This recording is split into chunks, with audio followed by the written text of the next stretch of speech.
Hello everyone, welcome to my YouTube channel. तो कैसे हैं आप सब लोग? I hope all of you are doing well. So this is lecture number 9 and in this lecture we have covered Graham's law of diffusion effusion और इसके बहुत सारे हमने कुछ न्यूमेरिकल्स किए हैं। और फ्रेंड्स, साथ में ये भी आपको बताना चाहता हूँ कि in between the videos I have asking very questions. बहुत सारे न्यूमेरिकल्स हैं जिसका मैं आपको पूरा हिंट देता हूँ and I ask you people to solve the complete numerical and tell me in the comment section.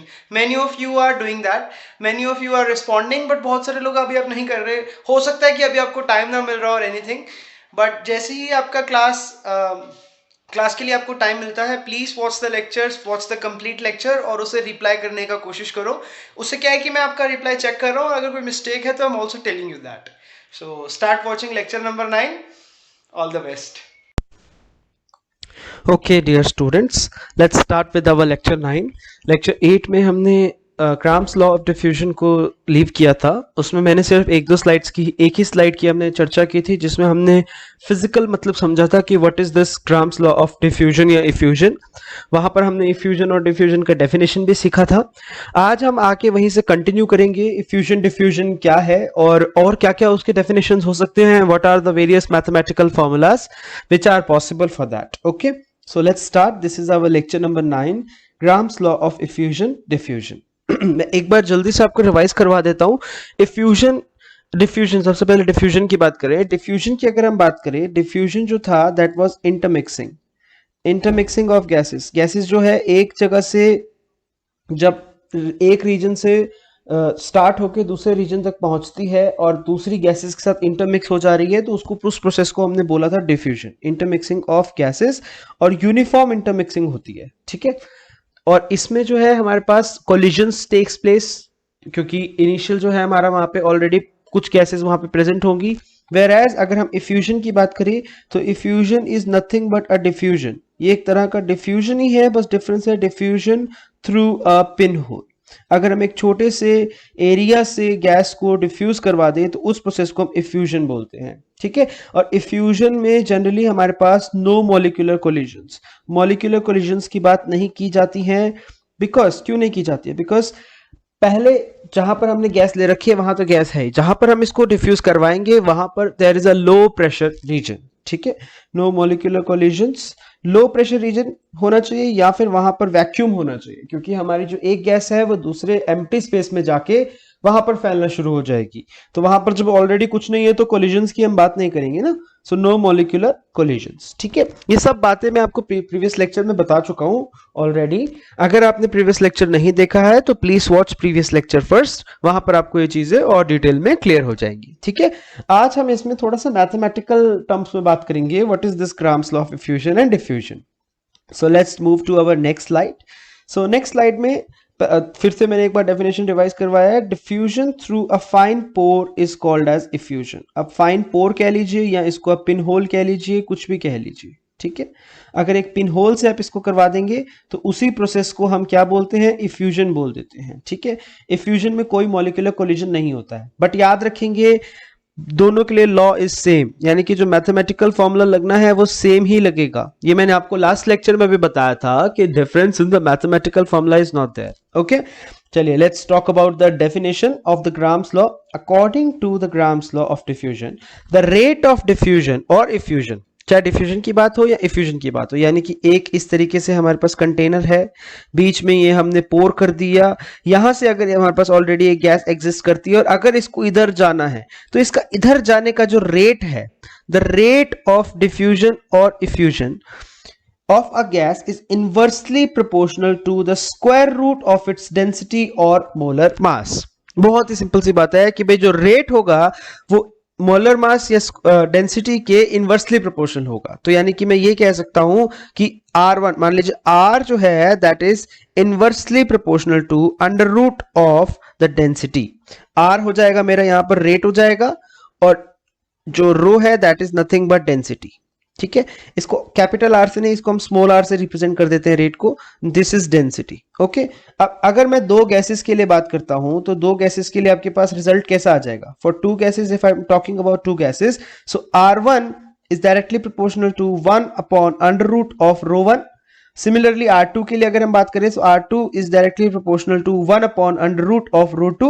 अगर मैं इन दोनों चीजों को कंबाइन करता हूं तो I am getting this result, यानी कि अंडर रूट दोनों पे है और प्रोपोर्शनैलिटी साइन कैंसिल हो जाएगा, बिकॉज प्रोपोर्शनैलिटी साइन की जगह इक्वल टू यूज करेंगे, बिकॉज हमने रेशियो ले लिया है तो जो भी हमारे पास कांस्टेंट होंगे तो constant will cancel away, where R is the rate of diffusion of the gas and rho is the density of the gas. ठीक है, और एक बात का ध्यान रखेंगे, here the pressure is constant, यानी कि जहां पर भी डिफ्यूज हो रहा है वहां पे pressure has to be constant. तो एक तो था इन टर्म्स ऑफ डेंसिटी, ये तो हमने बात किया in terms of density. Similarly इसमें इसने डेंसिटी वर्ड का भी इस्तेमाल किया है और मोलर मास का भी इस्तेमाल किया है, बिकॉज डेंसिटी और मोलर मास भी आपस में डायरेक्टली रिलेटेड है। अगर आपको याद हो तो प्रीवियस लेक्चर्स, प्लीज मैं आपको बार बार बोल रहा हूं कि एकदम से कोई लेक्चर बीच में से मत देखना, तुम्हें उतना समझ में नहीं आएगा। वॉच इन सीरीज, मैंने प्लेलिस्ट डाल रखी है, एक एक करके स्टार्ट करो, कोई ज्यादा टाइम नहीं लगेगा तुम्हें, साथ साथ नोट्स प्रिपेयर करते जाओ।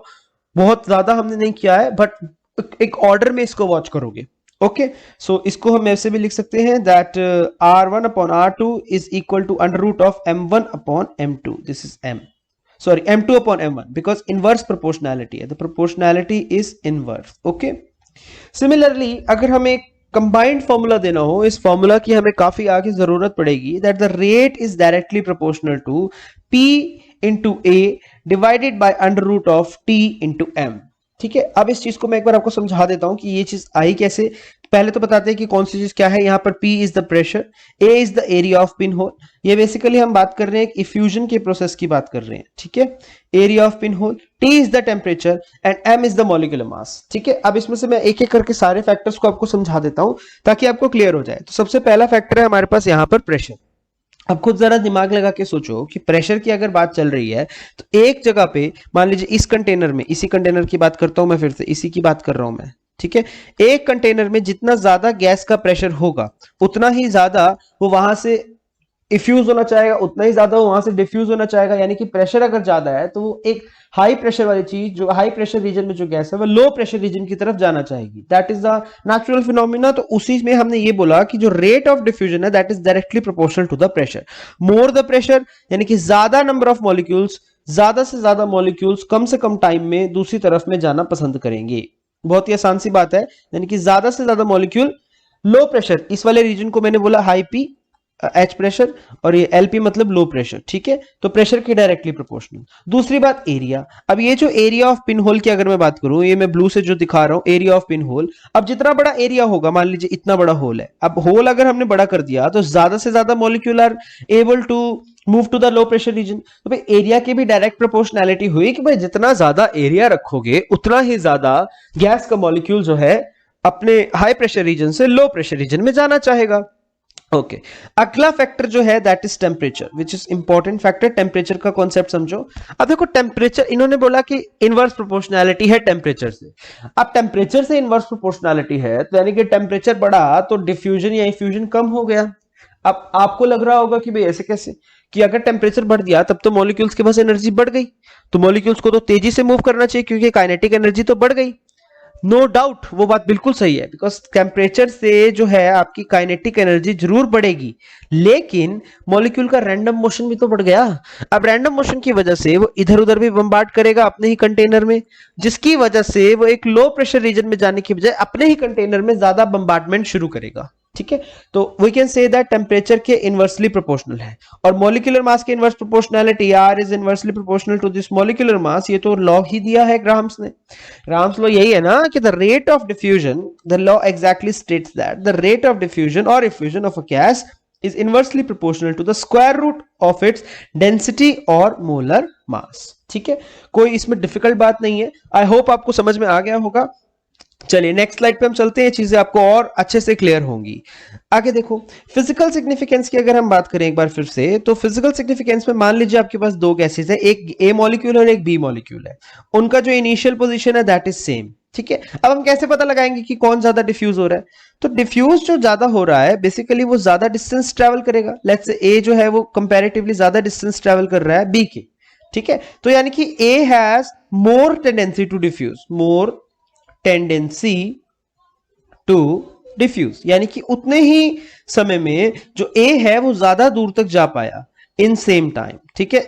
सेम टाइम में ए जो है वो ज्यादा दूर तक, देखो टाइम वाला फैक्टर यहां पे बहुत इंपॉर्टेंट है। एक टाइम के लिए ही हमें चेक करना है, यानी कि अगर दो गैसेस के लिए चेक कर रहे हो, ऑक्सीजन और हाइड्रोजन के लिए चेक कर रहे हो, तो एक ही मिनट में चेक करना है। ऐसा नहीं कि भाई ऑक्सीजन के लिए आप 1 मिनट के लिए चेक कर रहे हो और हाइड्रोजन के लिए 10 मिनट के लिए, नो।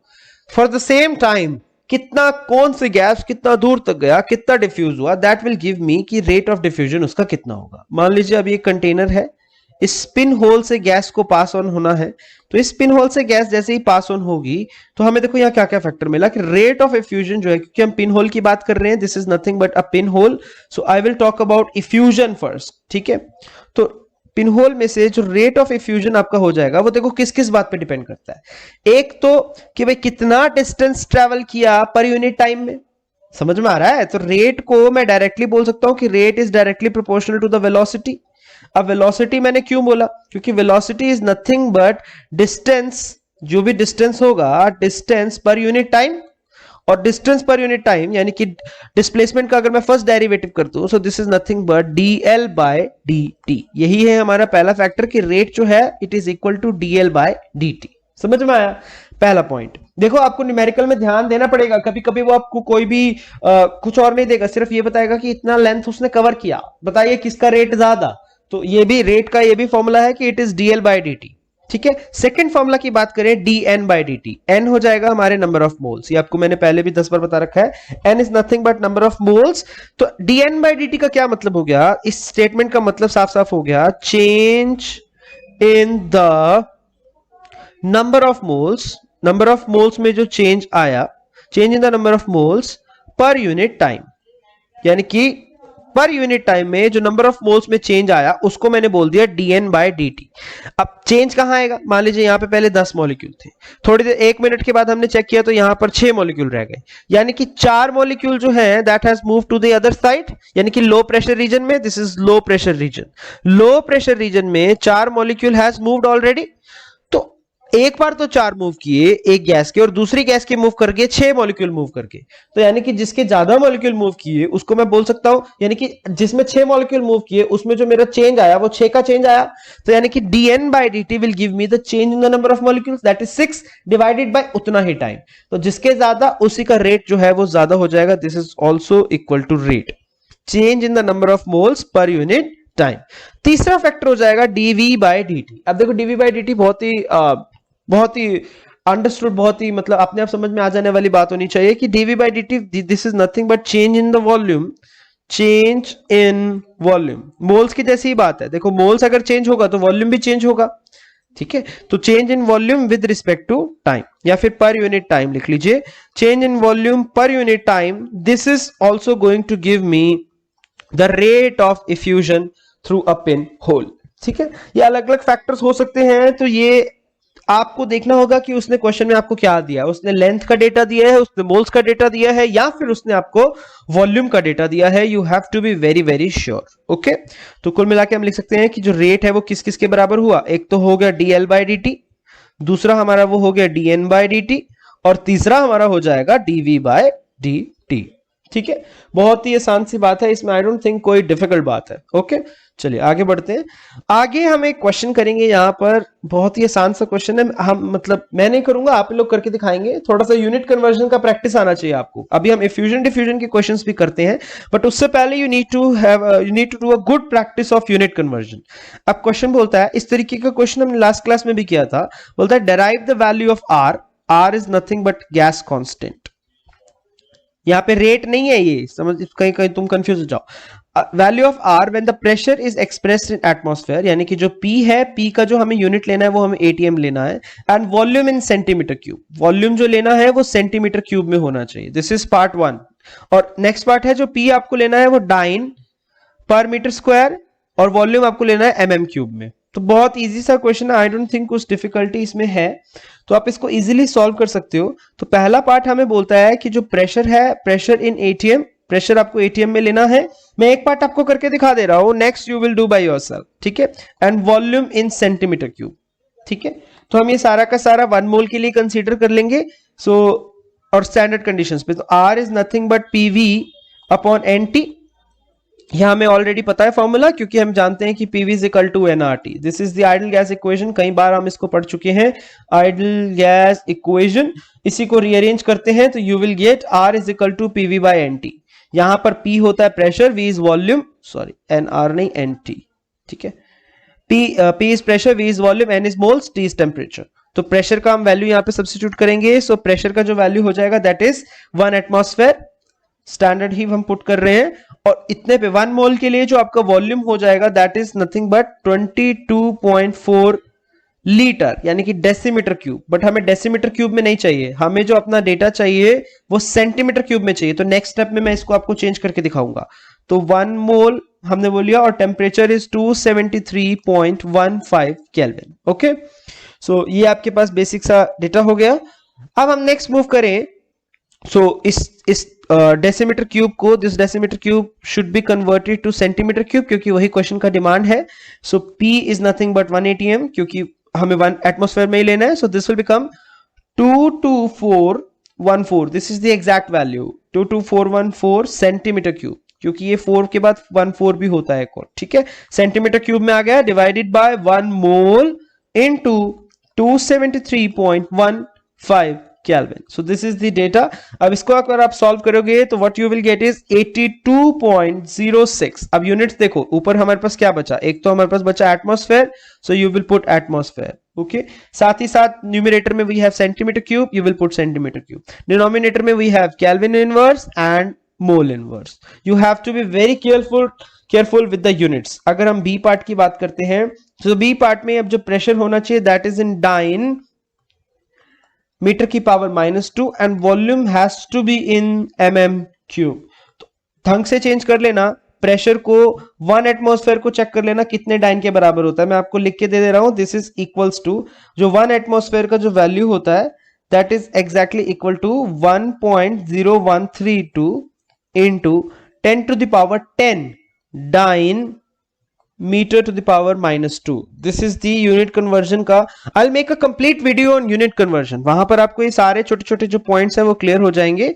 बट फिर भी दिस इज समथिंग यू जो आप बचपन से पढ़ते आ रहे हो, तो you must know the unit conversion. Okay, still I will make a complete video. Okay, और वॉल्यूम की बात करें, so volume is nothing but 22.414 centimetre cube, क्योंकि अभी अभी हमने निकाला, सॉरी 22.414 सेंटीमीटर क्यूब, ऊपर हमने इसको अभी अभी यूज किया, तो इसको हम सेंटीमीटर क्यूब को we will convert it into millimetre cube. So this will become 22414 into 10 to the power 3 millimetre cube, ठीक है। This is, these are the unit conversion. Again you will use the formula P R is equal to PV upon N T, substitute the values and find the answer. Find answer, आप मुझे comment section में reply करेंगे कि what is the answer to this second part. Okay, कोई difficult नहीं है, you just need to do a little more practice, इसीलिए मैं इस तरीके के क्वेश्चंस आपको करवा रहा हूं, ठीक है। अब हम नेक्स्ट मूव करते हैं, कुछ ग्राम्स लॉ के भी हम कुछ क्वेश्चंस यहां पर कर लेते हैं, जिससे कि आपको एग्जैक्टली आइडिया हो जाए कि what is this all about. Okay, all right friends, let's do another question over here. So next question is, A, B, C are ideal gases, their molecular weights are 2, 4 and 28 respectively. The ratio of diffusion of these gases follows the order. बस अब हमें ratio of diffusion की बात करनी है, ratio of rate of diffusion की basically बात होगी यहाँ पे, rate of diffusion, ratio of rate of diffusion. And the rate of diffusion we know कि वो किस तरीके से वेरी करता है, it varies inversely with under root of molar masses. Molar mass हमें दे रखा है 2, 4 और 28, तो यानी कि सबसे ज्यादा जो हमारा रेट हो जाएगा इज द वन जिसमें मोलर मास हमारा सबसे कम होगा, और सबसे कम जो, अगर मैं मोलर मास का ऑर्डर यहां पर लिखूं, मोलर मास का जो हमारा ऑर्डर हो जाएगा C, then B and then A. This is the order of molar mass. Similarly, if I want to write the rate of diffusion, तो rate of diffusion यहां पर भी it should not be ratio, it should be rate only. Misprint हो गया है शायद, it should be rate, it should not be ratio. So rate of diffusion की अगर हम बात करें, so this will be सबसे ज्यादा जो हमारा diffusion होने लगेगा that is in A, then you have B and then you have C. This we have compared on the basis of molar masses. Molar masses के basis पे, molecular weights के basis पे you can compare these questions, you can do these such type of questions. So our correct answer is option number D. कुछ भी नहीं है इसमें, बस जो मेन काम की बात थी इसमें यही थी कि you have to remember this thing. Okay, इसके साथ साथ एक बार रिवाइज कर लेते हैं कि this rate is also inversely proportional to the density. ठीक है, ये छोटे छोटे पॉइंट्स आप याद रखेंगे, you will be able to do your question very easily. चलिए let's move to next question. Next question is another good numerical, इसको हम जल्दी से एक बार कर लेते हैं, देखते हैं क्वेश्चन रीड करते हैं। What is the question? When 2 gram of gaseous substance A is introduced into an initially evacuated flask kept at 25 degree Celsius. एक इनिशियली इवैक्यूएटेड फ्लास्क है जिसका टेम्परेचर इज 25 डिग्री सेल्सियस, इसके अंदर हमने इंट्रोड्यूस किया 2 gram of A, gaseous substance है कोई भी ए। यहाँ का जो हमारा प्रेशर जो मेंटेन हो गया that is 101.325 kilo pascal, this is the pressure. ठीक है, the flask is evacuated and 3 gram of B is introduce. अभी सेम ही फ्लास्क में कुछ भी चेंज नहीं किया, अब की बार हमने इसमें क्या इंट्रोड्यूस किया? 3 gram of B, 3 gram of B, but the pressure has been change, now the pressure is 50.6625 kilo pascal, यानी कि the pressure has been decreased. Okay, जब हमने बी को इंट्रोड्यूस किया, और बी हमने इंट्रोड्यूस किया 3 ग्राम और ए इंट्रोड्यूस किया था 2 ग्राम्स। ओके, टेम्परेचर के बारे में कोई डेटा नहीं है, so we will take temperature to be 25 degree Celsius only. अब यहाँ पे इन्होंने बोला है कि calculate the ratio of M A upon M B. M A हम ले लेंगे मॉलिक्यूलर मास जो भी हमारा होगा मॉलिक्यूलर मास ऑफ ए, क्योंकि दिस इज एम ए, और एम बी हमारा हो जाएगा मॉलिक्यूलर मास ऑफ बी। ठीक है, तो बहुत ही आसान सा न्यूमेरिकल है, you will use the ideal gas equation very easily to perform this numerical. अब according to the equation we know that PV is equals to nRT, ये हम जानते हैं, क्योंकि हम मॉलिक्यूलर मास में डील करने हैं तो हम इसको वैसे ही चेंज कर लेते हैं। So N can be written as given mass, given mass को मैं W से रिप्रेजेंट कर रहा हूँ, W by M, M is the molecular mass into RT। Okay, और इसको हम दूसरे तरीके से कैसे लिख सकते हैं? that molecular mass is equals to WRT by PV। ठीक है, इस तरीके से हो जाएगा। तो सिमिलरली अगर हमें एमए के लिए एक एक्सप्रेशन देना हो, so MA will become given mass is 2 grams into RT. RT का वैल्यू पुट करने की जरूरत नहीं है because it will cancel out, हमें रेशो ही चाहिए ना। नीचे प्रेशर का वैल्यू आ जाएगा, so the pressure will be equal to 101.325। Volume की भी देखो कोई जरूरत नहीं है, 325 किलो पास्कल, यूनिट्स में साथ साथ लिख रहा हूं। वॉल्यूम की भी जरूरत नहीं है because volume is same, because the container is same, volume remains same, remains same because we are talking about a same container। okay, तो moving next, mb हमारे लिए फिर आ जाएगा, this is for ma, this whole is for ma, और mb जो हमारा हो जाएगा, mb will become, यहाँ पे अब हमारा वेट कितना हो जाएगा? 3 grams, 3 grams into rt divided by, now the pressure is also different, 6625 kilo pascal, also right the units, kilo pascal एक यूनिट लिखोगे तो आपको एक अच्छी आदत पड़ जाएगी, इनटू वी। ठीक है, so these are the two expressions. Now we have to calculate the value of M A upon M B. बस इन दोनों का आप रेशो ले लीजिए, तो when you will get the ratio you will get 2 into 0.5, because ये इससे कैंसिल हो जाएगा, इस वाले फैक्टर से ये वाला factor, divided by 3, so ultimately you will get 1/3 is our answer। so हमारा जो एग्जैक्ट आंसर आ जाएगा that MA upon MB is equals to 1/3। so this is the exact answer जो कि आपको फाइनल में मिल जाएगा। ठीक है, इस तरीके के रेशो बेस्ड क्वेश्चन एग्जाम में आते हैं तो आप इसको इजीली कर सकते हो। ठीक है, मूविंग अहेड, नेक्स्ट क्वेश्चन एक और हम यहाँ पर देख लेते हैं on the Gram's law only, very easy question, you will be able to do it very quickly। okay, let's look at another question। so अगला क्वेश्चन हमें बोलता है, हाँ नेक्स्ट क्वेश्चन बोलता है the ratio of rate of effusion of O2 and H2 from a container containing 16 gram of O2 and 4 gram of H2 is। अब देखो question में क्या है, बहुत ही आसान सा क्वेश्चन है। क्वेश्चन बोलता है कि एक कंटेनर है हमारे पास इस तरीके से, इसके अंदर हमारे पास कितना है? 16 ग्राम ऑफ O2 है। अब 16 ग्राम ऑफ O2 की अगर हम बात करें, 16 ग्राम ऑफ O2 का क्या मतलब होगा? This is nothing but 0.5 mole of O2, क्योंकि मैंने डायरेक्टली इसको मोल्स में चेंज कर लिया। सो मैं डायरेक्टली यहाँ पे 16 ग्राम की जगह I can write that 0.5 mole O2। ठीक है, दूसरा इसमें है 4 ग्राम ऑफ H2। अब 4 ग्राम ऑफ H2 का साफ साफ मतलब है, क्योंकि H2 का मॉलिक्यूलर मास इज 2, तो 4 ग्राम का मतलब हो गया 2 मोल्स, तो 2 मोल्स ऑफ H2, तो इसी में मैंने लिख दिया 2 मोल्स ऑफ H2। ये दोनों चीजें हैं इसमें। ठीक है, अब इन दोनों चीजों को यहां से जो है वो इफ्यूज होना है, यानी कि here there must be some pin hole. अब यहां से जो हमारी गैसेस हैं वो डिफ्यूज होंगी बाहर को। ठीक है, इस तरीके से हमारी गैसेस जो हैं they will move out, they will diffuse. अब हमें यहां पर चाहिए we need the ratio of two. तो हम जानते हैं कि ratio of the rate, so the rate basically जो रेट ऑफ डिफ्यूजन है that is directly proportional to P upon under root of M. यानी कि एक तो मुझे प्रेशर कंसीडर करना पड़ेगा, क्योंकि रेशियो चाहिए तो हम वही वाले फैक्टर्स ले लेते हैं जो कंसीडर करने पड़ रहे हैं, और दूसरा हमें चाहिए मोलिकुलर मास ऑब्वियसली। अब इसको अगर मैं पुट करूं, so rate of O2 divided by rate of H2, क्योंकि यही रेशियो इसने हमसे मांगी है, rate of H2, so this will become pressure of O2 divided by pressure of H2, क्योंकि प्रेशर के साथ डायरेक्ट प्रोपोर्शनैलिटी है, इनटू अंडर रूट आ जाएगा molecular mass of H2 divided by molecular mass of O2, because there is inverse proportionality. ठीक है, अब हमें यहाँ पे मॉलिक्यूलर मास तो पता है, तो अब हमारे पास दिक्कत क्या रहेगी। अब देखो हम जानते हैं कि PV is equals to nRT। अब अगर कंटेनर में बात हो रही है तो देखो कांस्टेंट क्या क्या है, एक तो वॉल्यूम कांस्टेंट हो गया, दूसरा क्या है कि आपका R और T भी कांस्टेंट हो गया, R and T is also constant, because उसके बारे में कुछ बात कर नहीं रखा, तो P is directly proportional to N। तो मैं प्रेशर की जगह डायरेक्टली अगर मोल्स भी ले लूं तो एक ही बात हो जाएगी। सो इस इक्वेशन को मैं कैसे लिख सकता हूं, that R of O2 divided bye R of H2 will give me number of moles of O2 divided by number of moles of H2 under root of molecular mass of H2 divided by molecular mass of O2। so this is the entire expression। इसको आप values put करोगे तो number of moles of O2 कितना आ जाएगा, O2 के लिए हम put करेंगे 0.5, H2 के लिए 2, under root of molecular mass of H2 is 2 divided by 32। आप इसको कंप्लीट सॉल्व करेंगे, the answer you will get here is 1:16। कोई डिफिकल्ट नहीं है, 1:16 is the answer which you will get here. This is the ratio, so our correct answer is option number A. I hope you understood the explanation. हमें सिर्फ इस formula का ध्यान रखना है, we have to consider this formula only. This is the formula जो आपको लेके चलना है, उसी के बेसिस पे आप अपना न्यूमेरिकल इजीली कर सकते हो। ठीक है, इस तरीके के क्वेश्चंस पे एग्जाम में आएंगे, आपको रेशो वगैरह वो अक्सर पूछने की कोशिश करता है। चलिए मूव टू अनदर क्वेश्चन। एक और क्वेश्चन हम कर लेते हैं, उसमें थोड़ा सा मोल वोल का भी हमारा इस्तेमाल होगा, तो उससे आपको थोड़ा और आइडिया हो जाएगा। चलिए आगे बढ़ते हैं।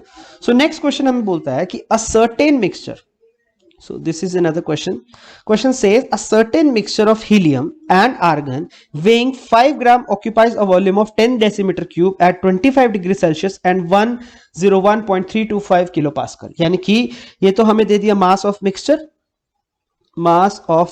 इसको मैं m से नहीं w से, क्योंकि this is given mass, so this is weight of mixture. Okay, और हमें क्या दिया, दिस इज द वॉल्यूम, जो मिक्सचर है उसका वॉल्यूम V मिक्स दे दिया इसने हमें, और ये this is the value of temperature and this is the value of pressure. ये सारे के सारे पैरामीटर्स जो इसने हमें दे दिए हैं। तो पूछा क्या है, चलिए देख लेते हैं कि उसने पूछा क्या है। They have asked what is the composition of the mixture in the mass percentage. यानी कि क्योंकि मिक्सचर में हमारे पास दो गैसेस हैं, एक तो है हीलियम और एक है आर्गन, तो हमें मास परसेंट हमें मतलब कैलकुलेट क्या करना है, we have to calculate the mass percent of helium and we have to calculate the mass percent of argon.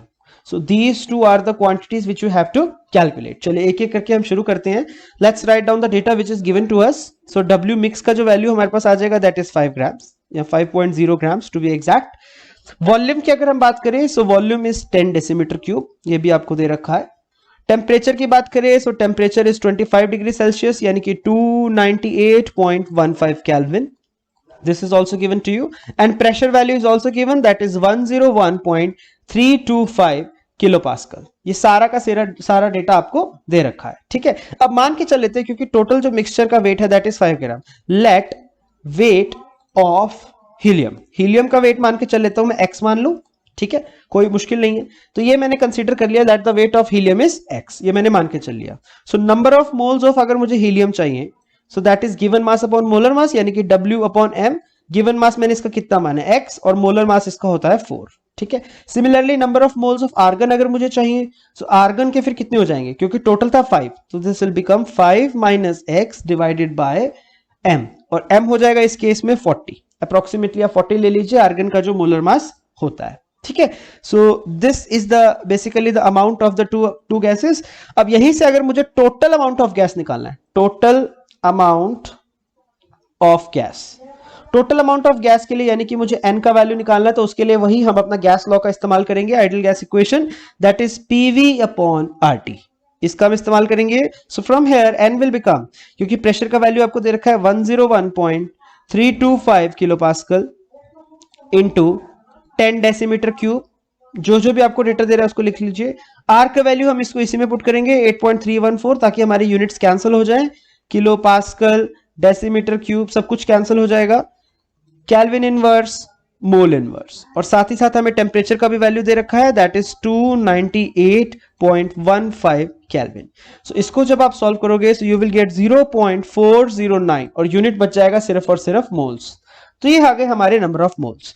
तो ये है हमारे टोटल नंबर ऑफ मोल्स। तो total number of moles basically क्या हो जाएगा, यानी कि number of moles of He plus number of moles of argon is nothing but N total, और एन टोटल हमारे पास कितना आ गया, दैट इज 0.409 मोल्स। तो यानी कि इस चीज को अगर मैं एक एक्सप्रेशन के फॉर्म में लिखना चाहूं, सो you will get from here is x/4। तो इसको टोटल को, क्योंकि ऊपर हमने अलग अलग मोल्स में निकाले हैं, so this will become x/4 plus 5 minus x divided by 40 is equals to 0.409. You will solve for the x, और यहां से जब आप x के लिए सॉल्व करोगे so you will get 1.262 grams, ठीक है, बिकॉज x हमने वेट था तो इसको ये ग्राम्स में इसका यूनिट आ जाएगा। Okay, so this is the x basically is nothing but the weight of He। ये हमारा वेट ऑफ He हो जाएगा। अब हमें परसेंटेज चाहिए हीलियम के लिए, सो मास परसेंट ऑफ हीलियम कितना आ जाएगा, मास percent of He, that is जो उसका वेट है, उसका वेट कितना है 1.262 डिवाइडेड बाय टोटल वेट हमारा 5 इंटू 100। इसको जब आप सॉल्व करोगे तो यू विल गेट 25.24%, ठीक है। This is the percentage value which you will gate. और सिमिलरली अगर हमें आर्गन के लिए चाहिए तो इसको आप 100 में से माइनस कर दीजिए, you will get the answer for argon. कोई मुश्किल नहीं है, बहुत ही आसान सा न्यूमेरिकल है, ठीक है। चलिए आगे बढ़ते हैं हम, और इसके साथ साथ हम कुछ और न्यूमेरिकल करते हैं। Okay students, this is another question. इस तरीके के क्वेश्चन एग्जाम में आने की काफी प्रोबेबिलिटी है, तो इसको जरा ध्यान से देख लेना, ठीक है। क्वेश्चन इंटरेस्टिंग है और इसको जरा देखो कैसे करना है। ओके, बोलता है कि in a tube of length 5 metre, एक 5 मीटर की ट्यूब है जो मैंने साइड में डायग्राम बना रखा है, this is the diagram of tube only. 2 identical holes at opposite ends, ठीक है। यहां पर एक होल है और यहां पर एक होल है। आइडेंटिकल होल्स है, आइडेंटिकल होल्स का मतलब कि उनका जो रेडियस है that is same. H2 and O2 are made to effuse into the tube from the opposite ends, यानी कि इस, अगर मैं मान लो एक डायग्राम बेसिक सा बनाऊं तो मान लीजिए इस तरीके से ये वाला जो यहां से लेके यहां तक है, ये 5 मीटर का डिस्टेंस है, यहां से लेके यहां तक ये पूरा जो डिस्टेंस है। ओके, एक साइड से हमने H2 दिया और एक साइड से O2 दिया। अब बात करें तो इस साइड से हमने H2 को इफ्यूज करवाया और इस तरीके से O2 को इफ्यूज करवाया, ठीक है। और ये हो गया कहीं ना कहीं इसका कोई मिड पॉइंट हो गया। उसके बाद बोलता है कि under identical condition find the point where the gas will meet for the first time. अब इसमें से गैस डिफ्यूज हो रही है, यानी कि H2 जो है वो यहां से यहां मूव कर रही है, इधर से इधर, और O2 इधर से इधर मूव कर रही है। तो यानी कि एक पॉइंट ऐसा आएगा जहां पे वो आपस में मीट कर जाएंगी, उस पॉइंट का हमें डिस्टेंस बताना है, ठीक है। तो अब एक बात का ध्यान रखो कि मिड पॉइंट, अब यहां पर जो हमारे पास जो गैस फास्टली मूव करेगी that is H2, because less molar mass, less मास की वजह से दिस विल मूव फास्टर। तो हमने मान लिया कि मिड पॉइंट से तो ज्यादा ही डिस्टेंस कवर करेगी। लेट से हमने मान लिया कि वो यहां पे मिल रही है, हमने इमेजिन कर लिया। तो यहां से लेके यहां तक का जो डिस्टेंस है जहां पे ये दोनों की मीटिंग हो रही है, from the side of H2, ध्यान रखना from the side of H2 की मैं बात कर रहा हूं। यहां से डिस्टेंस मैंने मान लिया x मीटर मैंने मान के चल लिया, ठीक है। और अगर ये x हो गया तो ये जो रिमेनिंग डिस्टेंस हो जाएगा जहां पे O2 से लेके जो मीटिंग पॉइंट है वो कितना हो जाएगा मेरे पास 5 माइनस x मीटर। तो ये हमारे डिस्टेंसेस हो गए, जो x हमें नहीं पता, x ही हमें कैलकुलेट करना है, ठीक है। अब हम जानते हैं कि जो देखो, क्योंकि O2 और ये H2, अब हम जानते हैं कि जो हमारा रेट ऑफ इफ्यूजन है, रेट ऑफ इफ्यूजन की अगर मैं बात करूं तो रेट ऑफ इफ्यूजन को हमने अभी अभी थोड़ी देर पहले आपको सिखाया था कि that is also equals to dl/dt। यानी कि सिंपल भाषा में कहें तो डिस्टेंस ट्रैवल, जो भी डिस्टेंस ट्रैवल किया गैस ने, डिस्टेंस ट्रैवल्ड डिवाइडेड बाय क्या, टाइम टेकन। जितना भी टाइम वो लेगा उससे हम उसको डिवाइड कर देंगे, टाइम टेकन। अब देखो, अब हमें यहां पर रेट लिखना है, so rate of H2 divided by rate of O2, so this will be equal to time taken. तो हमने मान लीजिए यूनिटी लिया तो टाइम टेकन तो दोनों में सेम हो जाएगा, सो this is will become distance travel by H2 is x, distance travel by O2 is 5 minus x, ठीक है। एक तो आ गया हमारे पास ये वाला एक्सप्रेशन। अब दूसरा एक्सप्रेशन क्या आ जाएगा हमारे पास, कि जो रेट है R ऑफ H2 अपॉन में R ऑफ O2, क्योंकि देखो प्रेशर सेम है तो मोलर मासेस के इनवर्सली प्रोपोर्शनल है, so this will become molar mass of oxygen divided by molar mass of hydrogen. Is equals to, this will become equal to 4, यानी कि हमारे पास जो एक्सप्रेशन आ जाएगा finally that is x upon 5 minus X is equals to 4। तो इसको आप सॉल्व करेंगे तो you will get x is equals to 20 minus 4x। ये हमारे पास एक्सप्रेशन आ गया। इसको आप कैलकुलेट करेंगे तो यहां से आपको मिलेगा 5x इज इक्वल्स टू 20। तो कुल मिला के जो x का वैल्यू आपको मिल जाएगा दैट इज 4। तो यानी कि हाइड्रोजन को कितना डिस्टेंस ट्रेवल करना पड़ेगा, hydrogen has to travel x is equals to 4 metre, hydrogen has to travel 4 metre, H2 travels 4 metre to meet. समझ में आया? H2 अगर 4 मीटर ट्रैवल कर रही है तो ऑब्वियसली बात है जो ऑक्सीजन है वो कितना मीटर ट्रैवल कर रही होगी, 1 मीटर ट्रैवल कर रही होगी। यानी कि यहां पर कहीं पे मीटिंग पॉइंट होगा जहां पर ये वाला जो डिस्टेंस हो जाएगा यहां से यहां तक का, उसको तो मैं बोलूंगा 4 मीटर, और जो ये वाला डिस्टेंस होगा ऑक्सीजन से लेके दैट इज 1 मीटर। ठीक है, इस तरीके के क्वेश्चंस आपको करने आने चाहिए। बहुत ही आसान सा क्वेश्चन था। आई hope you understood the explanation, कोई भी बड़ी बात इसमें नहीं थी। ठीक है, चलिए आगे बढ़ते हैं। आगे नेक्स्ट क्वेश्चन एक और हम करेंगे। सो नेक्स्ट क्वेश्चन में देखो क्या बोलता है।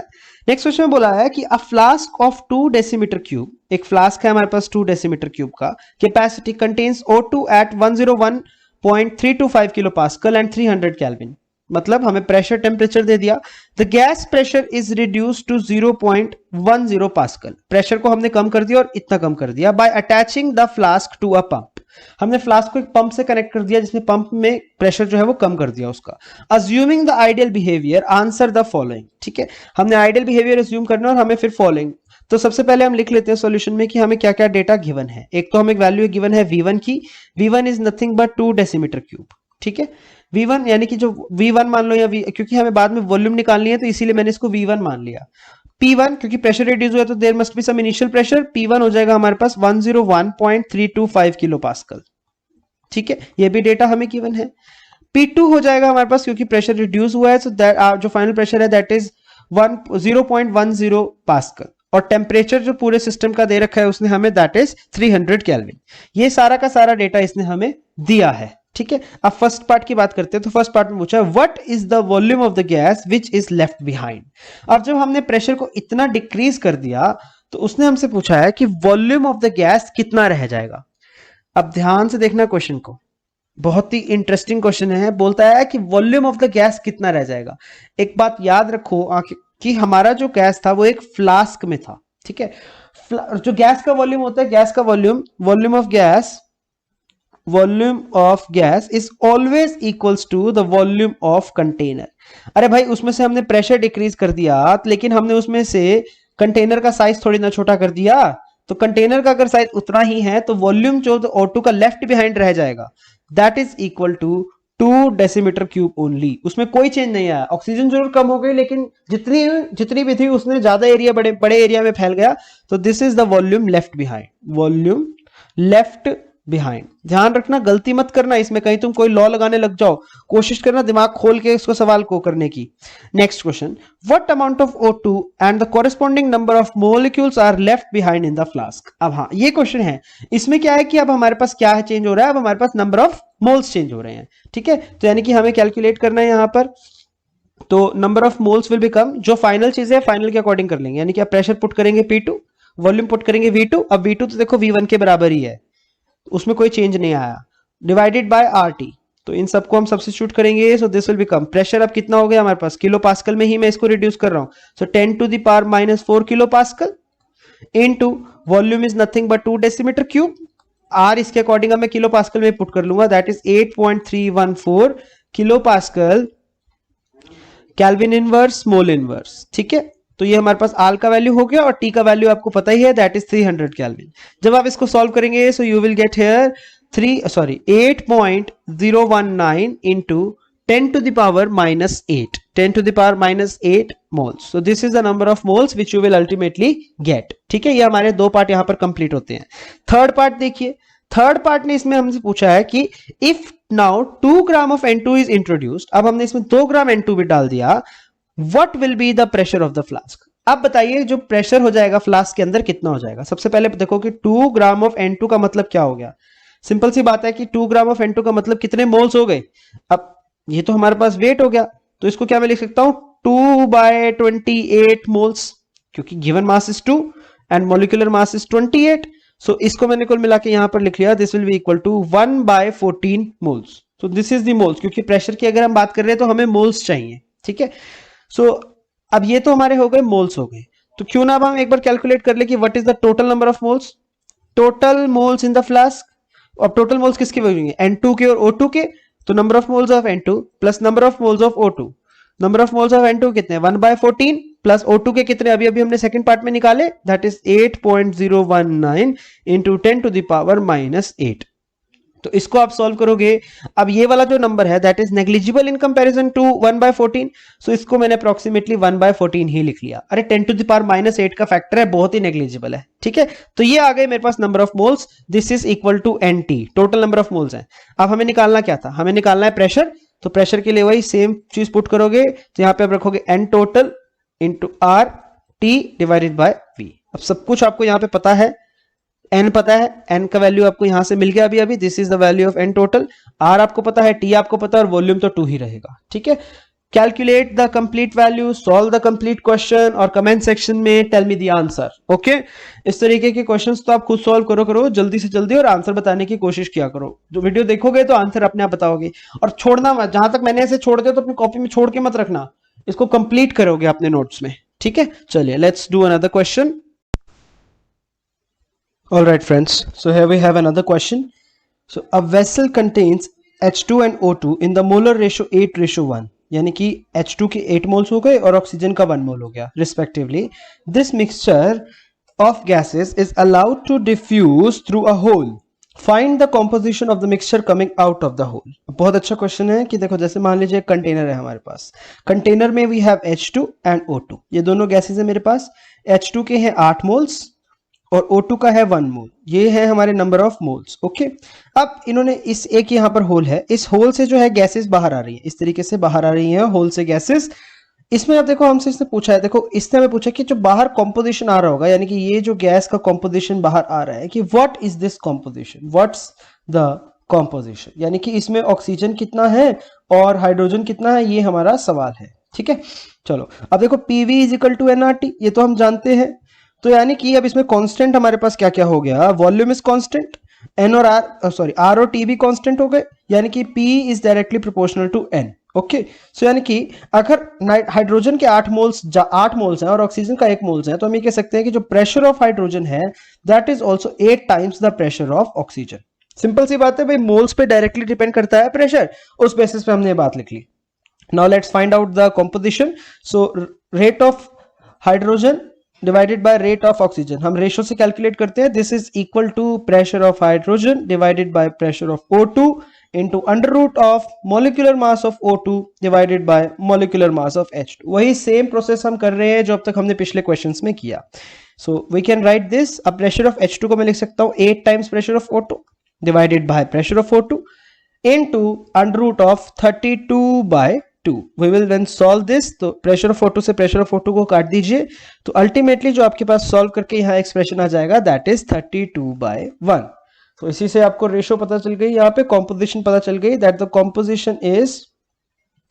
कॉम्पोजिशन जो आपकी आ जाएगी कि अगर 1 मोल हमारे पास हाइड्रोजन का होगा तो उसके साथ 1 मोल हमारे पास ऑक्सीजन का होगा। सिंपल सी बात है, composition is 32 moles hydrogen plus 1 mole oxygen. उसके कॉरेस्पॉन्डिंग अगर मॉलिक्यूल के टर्म्स में बात करें तो मॉलिक्यूल के टर्म्स में बात कर लो, जैसे भी आपको पसंद है आप वैसे बात कर सकते हो। हमसे उसने सिर्फ कॉम्पोजिशन पूछी है, आप किसी भी फॉर्म में कॉम्पोजिशन की बात कर सकते हो, ठीक है। चलिए नेक्स्ट क्वेश्चन हम यहां पर अब करेंगे।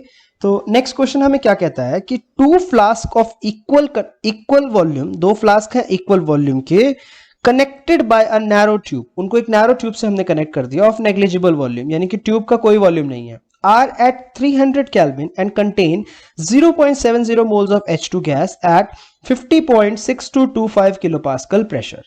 One of the flask is then immersed in a bath kept at 400 Kelvin. यानी कि एक बाथ को हमने पानी में डुबो दिया जिसका टेम्परेचर 400 केल्विन है, while the other remains at 300 only, यानी कि एक हमारा 300 पे रहा। Calculate the final pressure and the amount of the H2 in each flask. दोनों फ्लास्क में जो हमारे पास H2 होगा और जो प्रेशर हो जाएगा वो कितना होगा उसके बारे में हमें बताना है। चलिए शुरू करते हैं हम। तो सबसे पहले हम यहाँ पे फ्लास्क 1 की बात करेंगे और दूसरी साइड हम यहाँ पे फ्लास्क 2 की भी साइमल्टेनियसली बात करते हैं। अब देखो फ्लास्क 1 में अगर हम बात करें तो इसमें हम क्या लगाएंगे, PV is equal to N1 R T1, ये हमने मान के चल लिया, क्योंकि देखो प्रेशर जो है वो तो एक ही रहेगा और इसके साथ साथ हमारा जो वॉल्यूम है दोनों फ्लास्क का वो भी बराबर रहेगा क्योंकि कनेक्टेड है। फ्लास्क ए में नंबर ऑफ मोल्स N1 होंगे और उसमें टेम्परेचर T1 होगा क्योंकि टेम्परेचर बदला जा रहा है। और फ्लास्क 2 के लिए अगर बात करें तो PV is equal to N2 R into T2। ठीक है, तो ये हमारे पास फ्लास्क 2 के लिए डेटा हो जाएगा। ओके, अब यहां से हमने क्या मिलाया, यहां से देखो हमें क्या डिफरेंस पता चला, बिकॉज एवरीथिंग इज सेम, तो we can write that N1 T1 is equals to N2 T2, because बाकी सब चीजें तो सेम ही है क्योंकि प्रेशर इज कांस्टेंट, जो जो चीजें सेम है उसको हमने एज इट इज कर लिया। Now what is same here, sorry, so what is same here, we have pressure is constant and R is constant, so N1 T1 is equal to N2 T2। ये हमारे पास ये final एक result आ गया। अब इसी को हम दूसरे तरीके से लिखना चाहे तो हम कैसे लिख सकते हैं, N1 upon N2 is equal to T2 by T1। Okay, अब T2 और T1 हम जानते हैं कि T2 जो है दैट इज 400 केल्विन और T1 जो है दैट इज 300 केल्विन। सो इससे हमें पता चल जाएगा इट इज इक्वल टू 4/3।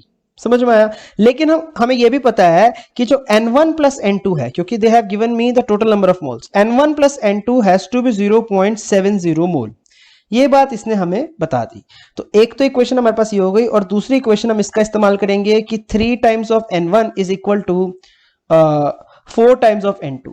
तो इक्वेशन 1 और इक्वेशन 2 को जब आप आपस में मिला के सॉल्व करोगे, when you will substitute the values, you will get something like this, कि जो आपका N1 आ जाएगा, N1 you will get 0.4 mole at 300 kelvin, क्योंकि 300 केल्विन पे बात चल रही है, और N2 जो यहाँ पे आपका आ जाएगा, N2 will be equal to 0.3 mole at 400 kelvin. ठीक है, तो इस तरीके से आपके नंबर ऑफ मोल्स तो यहाँ पर पता चल गए। अब अगर हम बात करें वॉल्यूम की बात करें, ठीक है, वॉल्यूम ऑफ ईच फ्लास्क की बात अगर मैं करूं तो वॉल्यूम ऑफ ईच फ्लास्क की भी मैं बात कर सकता हूं, बिकॉज उसने हमसे इक्वल वॉल्यूम हमें पूछे, तो वॉल्यूम ऑफ ईच फ्लास्क मुझे चाहिए, सो उसको भी हम कैलकुलेट कर सकते हैं। So the volume of each flask will be equal to V which is equal to nRT upon P। अब देखो, अब यहां पर ध्यान रखना कि तुम टेम्परेचर अगर 300 पुट कर रहे हो तो उसी के हिसाब से सारा कुछ डेटा लोगे। अब अगर हम 300 पुट कर रहे हैं तो पहले वॉल्यूम, अब देखो यहां पर एक ट्विस्ट है छोटा सा, इस छोटी सी बात को आपको ध्यान में रखना पड़ेगा कि यहां पर आपको n अब कितना लेना है। यहां पर आप n आप 0.4 नहीं ले सकते, क्योंकि ये हम डेटा तब पुट कर रहे हैं जब हम इनिशियल स्टेज पे बात कर रहे हैं, और इनिशियल स्टेज पे अगर दोनों का जो वॉल्यूम है वो बराबर है तो दोनों के नंबर ऑफ मोल्स भी सेम ही रहेंगे। तो अगर 0.7 हमारा इनिशियल मोल्स था तो एक फ्लास्क में मोल हो जाएगा 0.35, तो वही वैल्यू मुझे यहां पर पुट करनी पड़ेगी 0.35 into 0.35 into 8.314 into 300 divided by, अगर आप इसको डिवाइड करेंगे तो this will B 50.6225 kilo pascal. ठीक है, मैंने यहाँ पे 0.35 क्यों लिया इस बात को ध्यान से समझ लो, बिकॉज अभी हम initial, this is for initial condition only, initially बात कर रहे हैं हम, इनिशियल कंडीशन। इनिशियल कंडीशन के मतलब है कि यहां पर अब हम पहले की बात कर रहे हैं, पहले हमारी वॉल्यूम जो थी वो बराबर थी और टेम्परेचर भी दोनों तरह का बराबर था, तो मोल्स भी आधे आधे ही डिवाइड हो जाएंगे। सो this will give me 17.23 decimetre cube. So this is the value of the volume जो हमें मिल जाएगी। और इसने हमसे पूछा फाइनल प्रेशर भी पूछा, तो we can also calculate P final. So P final हमारा हो जाएगा, अगर हमें P फाइनल को यहां पर कैलकुलेट करना है, so we can also calculate the value of P final. So pressure जो फाइनली आपका आ जाएगा, देखो उसके फाइनल कंडीशन के अब हम हिसाब से देखेंगे, तो क्योंकि इसने से पूछा calculate the final pressure and the amount of H2 in each flask, तो अमाउंट ऑफ H2 तो हमें पता चल गई, बट अब हमें यहां पर पता लगाना है कि what will be the final pressure. तो फाइनल प्रेशर हम यहां पे कैलकुलेट कर सकते हैं, so this will be equal to nRT by V। तो सारी के सारी हम फाइनल वाली कंडीशंस को यूज करेंगे and you will get the value of final pressure. तो फाइनली हमारे पास जो नंबर ऑफ मोल्स आ गए थे that is 0.4 into R is 8.314 into temperature is 300 kelvin, क्योंकि 0.4 हमारे फर्स्ट फ्लास्क में आए थे, 2 फ्लास्क में से पहले फ्लास्क में आए थे, तो 0.4, तो इसीलिए मैं इसको 300 पुट कर रहा हूं, डिवाइडेड बाय 17.23, क्योंकि वॉल्यूम तो चेंज नहीं हो रहा ना भाई, तो यहां से जब आप इसको सॉल्व करोगे सो this will become 57.90 kilo pascal. So this is your answer. तो आपने यहाँ पे क्या क्या कैलकुलेट किया? You have also calculated the final pressure and you have also calculated the amount of H2 in each beaker. This is, मैं यहाँ पे लिख दे रहा हूँ, this is the final pressure. Final pressure, okay, this is final pressure and the amount of H2 N1 का अलग आ जाएगा, N2 का अलग आ जाएगा, और दोनों ही अलग अलग टेम्परेचर कंडीशंस पे भी हमने बात की है. इस क्वेश्चन को एक बार आप दोबारा से देखो, ध्यान से पढ़ो, आपको समझ में आ जाएगा. थोड़ा सा क्वेश्चन की लैंग्वेज में खेल रहा है वो. टेम्परेचर उसने 2 दे दिए और 2 फ्लास्क की भी बात कर रहा है, इसीलिए हो सकता है कि आपको थोड़ी सी कंफ्यूजन आ रही हो, बट आनी नहीं चाहिए. इजी सा न्यूमेरिकल है, आप इजीली इसको सॉल्व कर सकते हो. ठीक है, चलिए बात करते हैं हम अगले न्यूमेरिकल की. Okay, let's do another question here. So next question says 20 liter of SO2 diffuses through a porous partition in 60 seconds. 60 second में हमारी 20 लीटर ऑफ SO2 बाहर निकल गई, डिफ्यूज हो गई. Volume of O2 diffuses under the similar conditions in 30 seconds will be. अब देखो जहां पे बात आ रही है सिमिलर कंडीशंस, यानी कि वो क्या बात कर रहा है कि pressure and temperature is same, क्योंकि इन्हीं कंडीशंस की बात हो रही है. बिकॉज वॉल्यूम का तो हमें निकालना ही है, सेम फॉर बोथ. यहां पर हमारे पास प्रेशर और टेम्परेचर जो है वो सेम रहेगा. ठीक है, तो सबसे पहले वही हम रेट ऑफ डिफ्यूजन की बात करते हैं. तो रेट मैंने आपको अभी बताया था, this is also equal to dV by dt. dV by dt change in volume, यानी कि वॉल्यूम में जितना चेंज आया विद रिस्पेक्ट टू टाइम, या फिर पर यूनिट टाइम. पर यूनिट टाइम में जो हमारा वॉल्यूम में चेंज आया. ओके, तो ये था हमारा रेट. तो rate of SO2 divided by rate of O2, हमारा यहाँ पे इक्वेशन बन जाएगा वॉल्यूम ऑफ SO2, यानी कि change in the volume of SO2 divided by time divided by volume of O2 into time. अब देखो हमें टाइम भी दे रखा है, हमें कैलकुलेट करने है यहाँ पे वॉल्यूम. तो वॉल्यूम ऑफ SO2 पहले केस में कितनी है, 20 लीटर, और उसने जो टाइम लिया that is 60 seconds, divided by volume of O2 आपको कैलकुलेट करना है, और इसने टाइम लिया 30 सेकेंड्स. ये हमें इसने दे रखा है. ठीक है, तो इसको जब आप सॉल्व करोगे तो ultimately you will get on solving this 10 upon volume of O2. ये आपको यहां से मिल जाएगा, ये थोड़ा नीचे लिख देंगे, वॉल्यूम ऑफ O2, ये आपको यहां से मिल जाएगा. ठीक है, now and the rate is also, rate को हम और किस तरीके से लिख सकते हैं, that rate of SO2 divided by rate of O2 is also equal to the inversely proportional to their molecular masses, that is 32 upon 64. तो यानी कि इक्वेशन 2 और इक्वेशन 1 को अगर हम कंपेयर करें तो यहां से हमें मिल जाएगा कि 10 upon volume of O2 is equals to under root of 32 by 64. इसको आप यहां से सॉल्व करोगे तो you will get volume of O2 is nothing but under root 2 into 10. तो यानी कि योर आंसर इज 14.14 लीटर. समझ में आया? बहुत ही इजी सा क्वेश्चन है, कुछ भी नहीं है इसमें. तो हमारा जो वॉल्यूम हो जाएगा that is 14.14 litre, that means option number ए. ठीक है, बहुत ही आसान सा न्यूमेरिकल है. एक और न्यूमेरिकल करेंगे हम आज के लेक्चर में, फिर हम इस लेक्चर को यहीं पे बंद करेंगे और नेक्स्ट क्लास में हम कोलिजन थ्योरी की कुछ बातें करेंगे. ठीक है, चलिए उससे पहले एक क्वेश्चन ये देख लीजिए. तो आज हमने काफी सारे न्यूमेरिकल किए और ग्राम्स लॉ को ढंग से सीखा. इस पे बेस क्योंकि न्यूमेरिकल आते हैं इसीलिए मैंने इसके थोड़े से क्वेश्चंस आपको ज्यादा करवाए हैं, तो इसको देख लेना, आप अच्छे से कर लेना. Next question is a certain gas diffuses from two different vessels A and B. दो अलग अलग वेसल्स हैं, एक ए है और एक बी है. The vessel A has circular orifice. Orifice का मतलब माउथ, यानी कि छेद जिसको आप बोलते हो, orifice. while vessel B has a square orifice of length equal to the radius of the orifice of vessel A.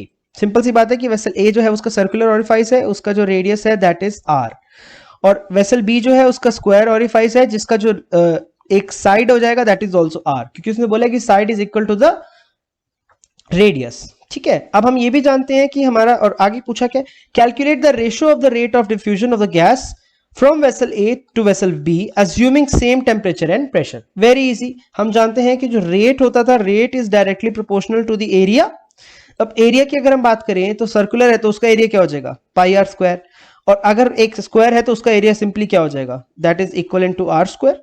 मान लीजिए इसका जो मेरे को पूरा एरिया निकालना है, this is nothing but r square, this is the value of area. तो अगर मेरे को इसको रेशियो लेना है तो rate of diffusion from A divided by rate of diffusion from B, it is equal to, अब ए के लिए जो मेरा एरिया कितना हो जाएगा that is pi r square, और बी के लिए एरिया कितना हो जाएगा आर स्क्वायर. तो आर स्क्वायर से आर स्क्वायर को कर दो कैंसिल, तो यानी कि हमारे पास रेशियो आ गई पाई, तो यानी कि pi ratio 1. So our correct answer is option number B. तो इसी तरीके से बहुत ही आसान से न्यूमेरिकल्स हैं चूंकि इसमें पॉसिबल हो सकते हैं. So in next class we will continue with some collision theory और उसके कुछ न्यूमेरिकल्स, और साथ ही साथ मोस्ट प्रोबेबली हम रियल गैसेस के बारे में कुछ बात करेंगे. ठीक है, आइडियल गैसेस का जो काम था वो यहीं तमाम हुआ. अगले लेक्चर में हम थोड़ा सा रियल गैसेस और उनकी कुछ प्रॉपर्टीज, अलग अलग क्रिटिकल पैरामीटर्स, मतलब सीरीज में अभी हमें थोड़ा सा टाइम और लगेगा इस चैप्टर को कंप्लीट करने में, बट मैंने कोशिश की है कि सारे के सारे न्यूमेरिकल पॉसिबल मैं आपको साथ ही साथ बीच में करवा दूं, ताकि अलग से आपको इधर उधर टाइम ना वेस्ट करना पड़े. बस ये लेक्चर देखो और आपका गैसेस का काम हो गया, बस इतना ही करना है आपको. सो ठीक है, that's all for today. I hope you enjoyed the lecture. Thank you so much. तो okay. Hi friends, once again I hope आपने कंप्लीट लेक्चर देखा होगा, और अगर कंप्लीट लेक्चर देखा है तो बहुत अच्छी बात है. That's a very good thing. And इसी तरीके से हम आगे बढ़ते रहेंगे और अपने सारे टॉपिक्स को कंप्लीट करेंगे एक एक करके. एंड और मैं लेक्चर थोड़ा सा डालने की फ्रीक्वेंसी को बढ़ाने जा रहा हूँ. तो अभी मैं कम इसलिए रख रहा था बिकॉज आप बहुत सारी जगहों में स्टूडेंट्स जो थे काफ़ी सारे इन्वॉल्व थे, आपकी दूसरी क्लासेस भी चल रही हैं. तो अभी मैं कुछ दिन बाद थोड़ी सी फ्रीक्वेंसी को बढ़ा दूंगा, तो आपको पिछला जो टॉपिक है उसको आप जल्दी से कवर कीजिए, ताकि आप जल्दी से जल्दी सारी चीज़ को साइमल्टेनियसली कर पाए, because we are not having a lot of time. Okay, so enjoy learning and all the best.